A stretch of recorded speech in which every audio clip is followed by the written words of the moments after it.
Manchester United have agreed a deal to sign 18-year-old Aiden Heaven from Arsenal. Like we did with Chido Obi Martin, United have convinced Heaven to reject a new deal at Arsenal and other clubs to join United. But who is Aiden Heaven? What style of player is he? What can United fans fairly expect of an 18-year-old? To spend or not to spend? Arsenal, Chelsea, there are questions to be asked there around Jhon Durán. Could he be heading to either of those football clubs? Should he be heading to either of those football clubs? I think for me, if I can get my words out, I would say that I just don't get it. And Napoli are going back in for Garnacho, and that their offer this time will be £42 million plus add-ons. Now, £42 million plus add-ons, I can tell you, works. I mean, it doesn't massively matter because we live in England here and we do pounds. But 42 million euros is 50 million euros is 42 million pounds. But as I said, let's not get locked up in that because 50 million sounds better than 42, doesn't it? But it's 42 million pounds. We've paid 80 million pounds for Harry Maguire and 80 million pounds for Anthony. So that's the context of why that would be a really stupid deal for Manchester United to do. Well, you know what I wanted to ask you is, how are you feeling so far about the January transfer window?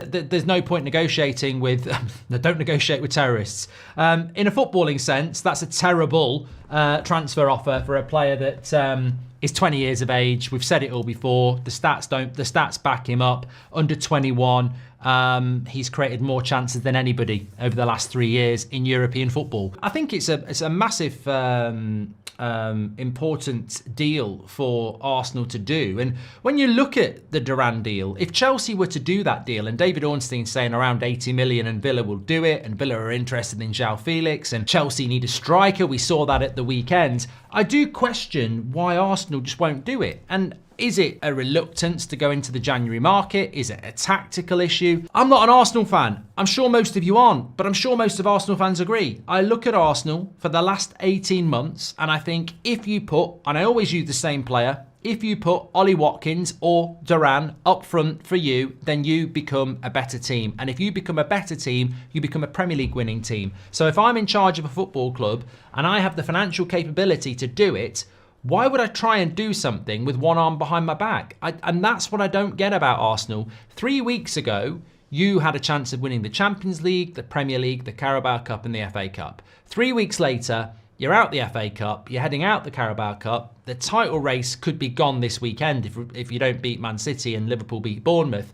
And you look at it and you go, what could I have done any differently? I think at the end of the season, you have to look at it and you go, what could I do any differently? And I look at Arsenal last season and I think 2 points. 2 points, you lost the title to a juggernaut in Man City. That can happen. But what could you have done this season? And, right, you know, some silly red cards, of course. But if you'd have added a striker to the team you had last year, you think about the tight games where you needed goals. Certainly Everton a few weeks ago, and there's been plenty more. A striker would have given you maybe another 5 points minimum. Some would say maybe another 8 to 10.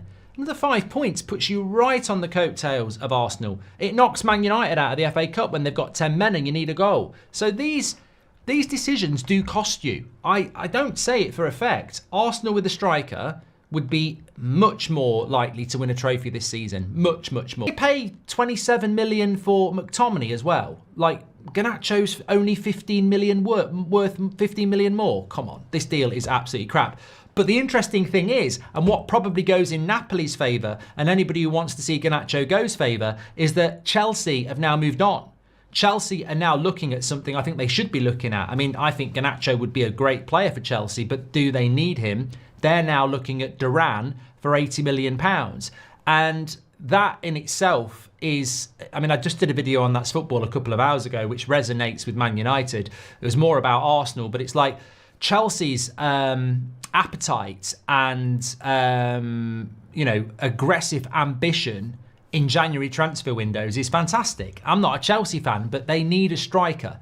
And they're now looking at giving Aston Villa 80 million to get that striker in the January market. United wouldn't do that in the summer, let alone in January. But you look at Chelsea's situation, they are a team a month ago that might have been in a title race. They're now sort of dropping out the top four. If you're Todd Bowley, you're looking at that and you're going, we need Champions League football. That's 80 million profit revenue into our pocket that we could miss out on here. How do we make sure we get that? We definitely need a striker. We've seen Jhon Durán this season. He's looked good. But is he worth 80 million pounds? Would you, if you're Arsenal, would you go and invest 80 million pounds in Jhon Durán? Because remember, if you buy Durán, that probably means you're not going to get a Sesko. You're definitely not going to go after an Isak probably, or any of these other targets that are mooted for the sale. But I do think that it's causing a few problems at Villa. Yeah, it sounds like the way in which David Ornstein was reporting the story sounds like, there is an issue there because both, just based off of the fact that both strikers want to start games. Yeah. Let's talk about Rashford next. Talking about Turkey, and I'm not talking about your Christmas dinner, another knockback for Marcus Rashford. Not that he needs one. He's got Paul Scholes and legend for this transfer. There is nothing that we are interested in him. Of course, there are some rumours that spread. I can say very comfortably that we are not interested, but he is a good player. So he's basically saying that it has come across their desk and they have said no. I mean, that's not a surprise because the manager of Fenerbahce is... No, you are allowed to have a chat about Rasmus Højlund in the chat, NS. And many of you are. What I'm saying is, this is a short transfer update at 2 o'clock where we've got 3/4 topics to talk about. I'm not talking about Rasmus in the show today. We spoke about him this morning, last night, the show before that, and maybe we'll talk about him tonight. What I'm saying is, what relevance has it got to the 3 transfer stories I'm talking about at the moment? So if you want to chat about it, you go, okay? Right, so that's one. Another player that's been heavily linked today is Evan Ferguson of Brighton. Now, we were in Brighton a few weeks ago and we were speaking to a very, very, very good source, who we can't say who it is, but let's just take it from the two of us, that was a very, very good source, right? And at the time, he was saying to us, yes, Evan Ferguson probably will go out on loan this January, but probably not Arsenal, because Arsenal, he's not going to get enough game time. He's not going to play enough games. And Brighton don't want to sell him. They don't want to loan with options and stuff like that. No. They just want to loan him out for him to play games, right? For him to then return to Brighton, and for Brighton probably to do what they normally do, either flip it, right, and make a load of money, or keep him in the team. They rate him highly, but they think he's still a bit raw and he just needs game time. Now, if he came to Arsenal on loan, we all know about the loan position at Arsenal and the fact that they got 2 English loan players already. You can only have 2 in a season. That's 2 players loaned from English clubs. They've got Sterling, of course, from Chelsea and Neto from Bournemouth, but they could either send one of those back, which is seemingly unlikely, or what they could do is maybe buy Neto, which it wouldn't be that expensive to do, and then bring in Ferguson on loan. 2 weeks ago, or 3 weeks ago when we played Brighton, probably a highly, highly unlikely loan. But could this